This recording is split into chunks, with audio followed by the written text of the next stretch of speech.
us, the one and only Leo Honeycutt. Good morning, sir. Good morning to you. Are you the one and only Paul Gallo? This has nothing to do with corrections or anything else. We put on a different hat today in the background with Brittany Spears.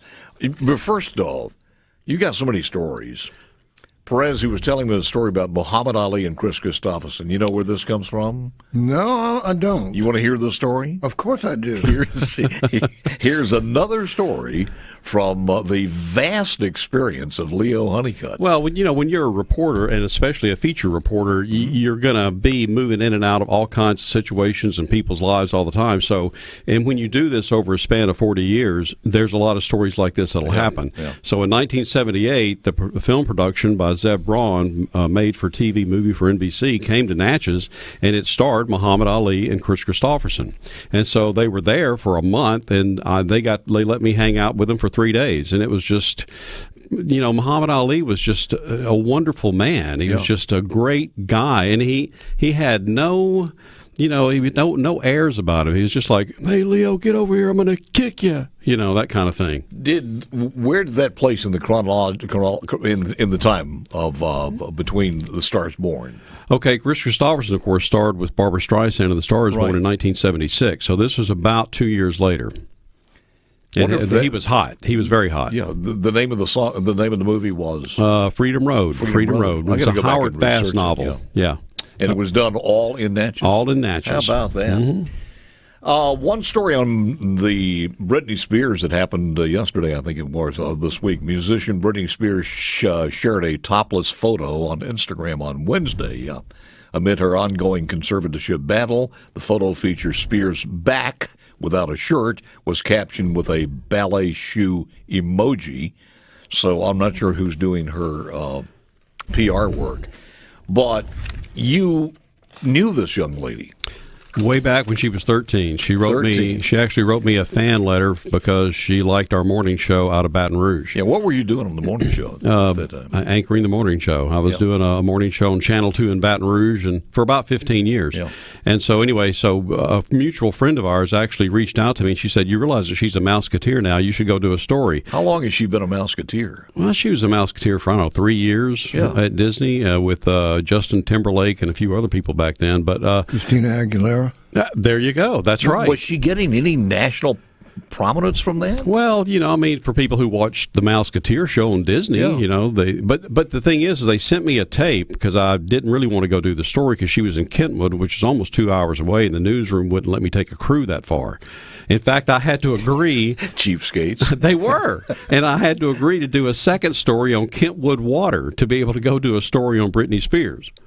So the management wanted to make sure you got your money's worth. That's right.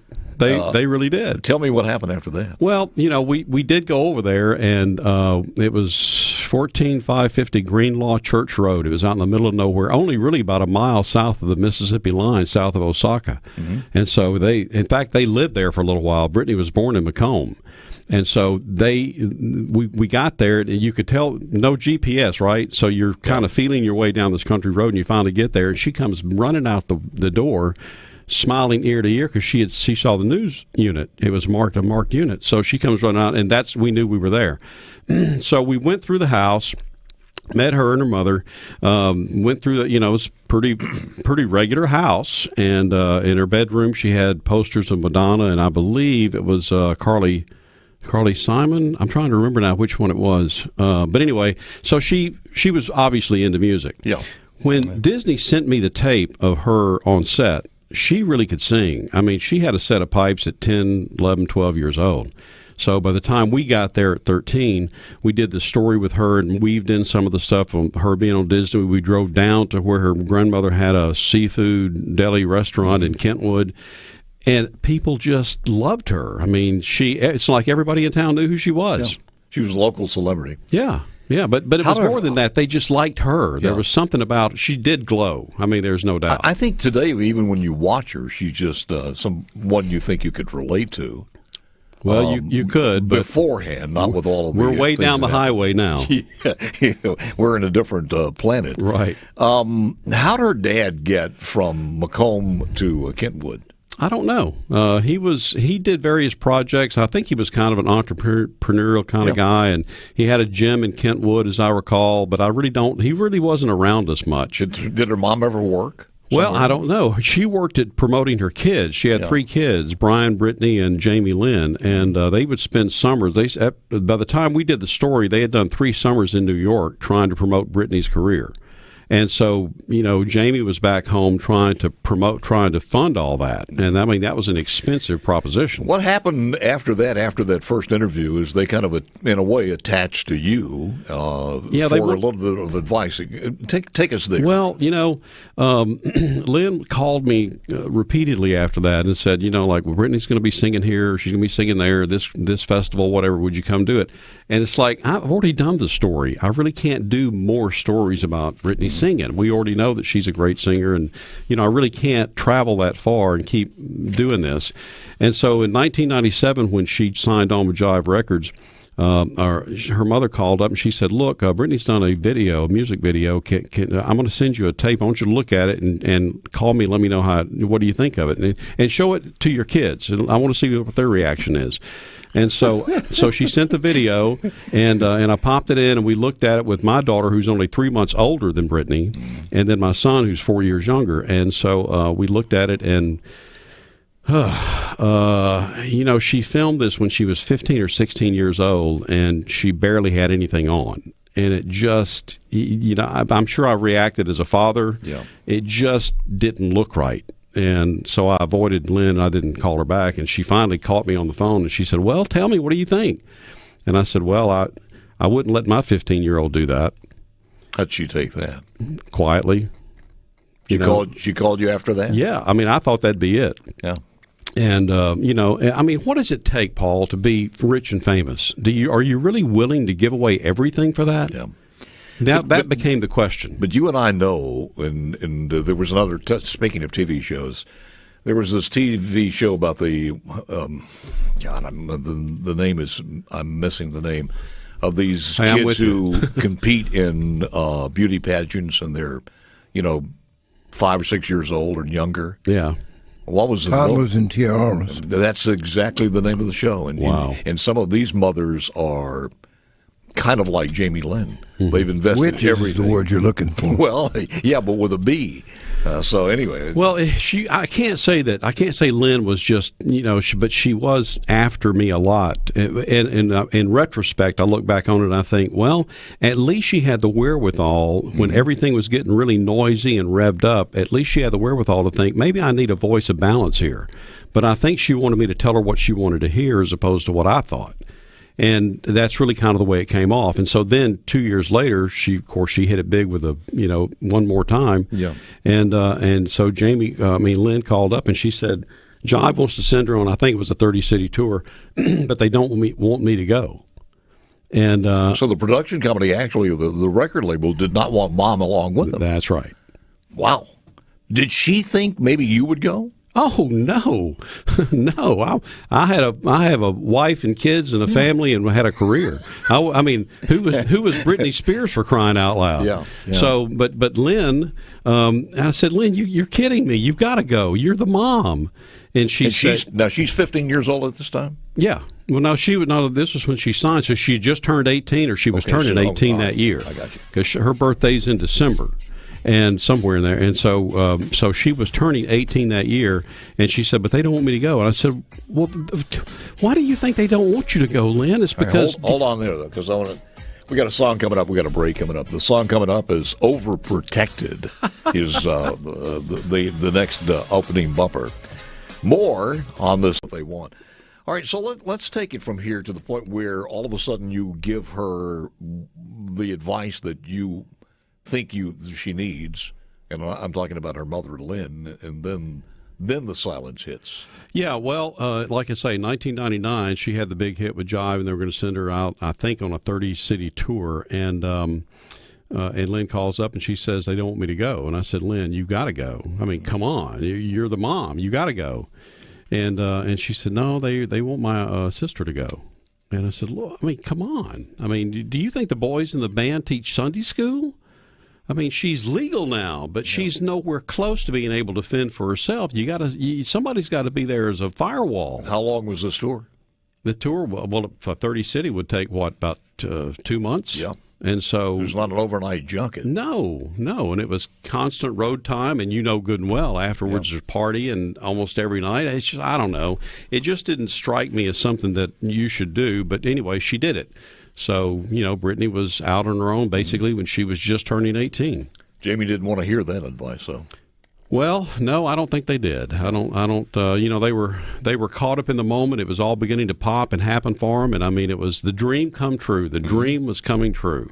And I can't say that sitting here that if it had happened to me or happened to us, I wouldn't be drawn in by the whirlwind too. I mean, it's a vortex. Leo Honeycutt's my guest. Leo serves also as Assistant Deputy Commissioner of the Mississippi Department of Corrections, and we have a chance to meet him when Burl is in the house. How's he doing, by the way? He's doing great, but he is trying to move a mountain. Yeah, he sure is. I want to get to this also, because you've seen this before. You, 15 years prior to that, you were have a camera and headed to Graceland, or... Yeah, what happened? When Elvis died. Right, Elvis died. Of course, you remember 100,000 people showed up and started standing out in front of Graceland. And then, and what happened, there were I was working at K&OE in Monroe at the time, and there were 2 ladies that were in that crowd, and somebody rammed their car into the crowd, and they killed the 2 ladies from Monroe. I remember that, yeah. So I had to be there for the arraignment, went up and shot, went to the court, and then I went out to Graceland. And there was a CBS logo. We were an affiliate for CBS on the side of the camera. And I made it up to the gate, and Vester, Elvis's uncle, saw me, and he said, "You with CBS?" I said, "Yes." And so he opened the gate and let me in. And then he took me in his little International Scout truck all the way to the front door. And we were doing the interview out in front of the gates, and out in front of the front door. And Joe Esposito, Elvis's road manager, comes screaming out the door, and he goes, yelling all kinds of expletives and "Get out of here!" And Vester turned to him and said, "You shut up!" So it was easy to see that Graceland was unraveling. And of course, I turned the camera over there and caught some of that, and they played that on CBS that night. You still have that? It was on film back when we were still shooting 16 millimeter film, Paul. All right, let's go back to Brittany quickly here. You had placed a phone call to Brittany at one point, or to her dad, and got a kind of a sour reaction. Well, yeah. This was after when I honestly, I felt kind of bad because I'd reacted the way I did to Lynn and kind of chewed her out a little bit about not going on the road with her. And I thought, that's really stupid. Maybe I could have been the marketing wing for Brittany. And so I called up and I called Lynn, but I got Jamie on the phone, and Jamie was not having a good day, and he didn't know where they were and didn't know where she was, and basically said, "You missed the train, buddy." Click. And hung up on you. Yeah. What do you mean by that? Well, I had called to talk to her. Yeah. And he didn't know where they were. He wasn't sure where, When he said you missed the train. He said you missed the train. I guess I thought after, he must be getting a lot of calls from people who really want to kind of hook into this some way. No telling how many managers or whatever, wanted to get a piece of Brittany. So that was the inference there, that the money train was there, but you missed it. Right. You didn't have a chance to respond to him either, did you? No, and that was pretty much it. And then, of course, from then on, I just sort of watched as things devolved, and her career hit that peak. It was great. She was all over the place, and now she just has had so much noise around her for so long. Anybody at that age would go nuts. Yeah. Let me, in the time remaining here with you, Leo, what do you think? Do you think she could handle it right now, as far as the conservatorship was ended and she had control of her own finances and her life? I think the conservatorship itself is probably making her further crazy. Yeah. I think that if she could get away from that whole atmosphere, but it would take a miracle for her to be able to pull completely out of that universe. She's got to have somebody else there. Does she have anybody now? She's fired the manager. She's fired the agent. Everybody's pretty much just hitting the exits. And I read a thing in the New Yorker. Mm-hmm. They did an in-depth, long story about her, and they found people that were around her that said the only way Britney could communicate with the outside is if she surreptitiously goes to a cafe or a restaurant and asks and reveals who she is and asks people if she can use their cell phone. That's the way she calls people on the outside. That's because amazing. They've taken everything from her. I have never seen anyone or never heard of anyone who has in a conservatorship with the legalese written in as far as an IUD. Well, I mean, that's pretty personal, isn't it? Yes, it is. So, it's a slap in the face to her as a human being. Sure it is, which makes her. And the court has demanded that. No? The court didn't demand it. That's part of Jamie's doing from what I read. From the article that Leo was talking about. Well, let's face facts here. Jamie does not want another heir, mm-hmm. and he doesn't want another complication or another claim on the fortune. But you're missing the point. It's in legal writing there, and I'm saying that who's done it. I mean, she's not doing that by her dad demanding it. Is it illegal? Is it legally? I don't know. I know it's in place. It's part of the conservatorship, right? Okay, then it's legal. She has to do that. Right? It's not voluntary. Well, she can't voluntarily take it out, apparently. Well, that's what I'm saying, then. It is legal. She can do very little voluntarily is what you're trying to do. Yes, yeah. What he's trying her to life say. is not her own right now. No, not by any stretch. You think we're going to get a Judy Garland, Elvis Presley, and that's what the fear is. That's the deal, that I did stories years later with Elvis's stepbrother, Rick Stanley, who was an evangelist, and he told me that he tried to get he called him E to stop, and he mustered the courage to say, "You got to stop this drug madness." And Elvis turned on him real sharply and said, "Who are you to tell me how to live? I'm the millionaire here. I'm the star. I'm the one who put all these people here. So you can shove it." You said, we were talking about this off the mic, and I think this happens to businessmen and women or anybody else who come from humble beginnings, build a big company, and that's what these productions are. Mm-hmm. And see how many people depend on them every single day. They've got houses, they got mortgage, they got kids in school, and if they falter, there's a lot of ashes left behind. Do you think that bared on her mind? Oh, absolutely. I mean, she's been doing this now for almost 30 years. I mean, sure. It's been Brittany Spears Incorporated, and she talked about that when she was addressing that 24 minutes to the judge in the hearing a couple of weeks ago, and she said, I'm crushed under all this. Plus the fact, you look at that production in Las Vegas, that's a big production. Yeah, and she did that tour and brought in $130 million. That's not pocket change. No. So there is a huge business around Britney Spears. What was the tenure of this last one? Is there an end date to it as far as the conservatorship, or is it to be visited later? Or somewhere down the line, if she outlives her father, then they got to appoint another one? I don't know how that works. I mean, she's been under it now for 13 years. And in her words, she's been in timeout virtually for 13 years. Dad's still at home in Kentwood? I don't know. I know that they built a compound several years ago, but I don't know that, I know she's got houses all over the place now. Where's brother? I don't know. I don't know where Brian is. How about her sister? Of course, Jamie Lynn's had a career of her own, and with I guess it was on the Disney Channel, but she had, and there was some like the same Miley Cyrus kind of thing, Hannah Montana, something like that.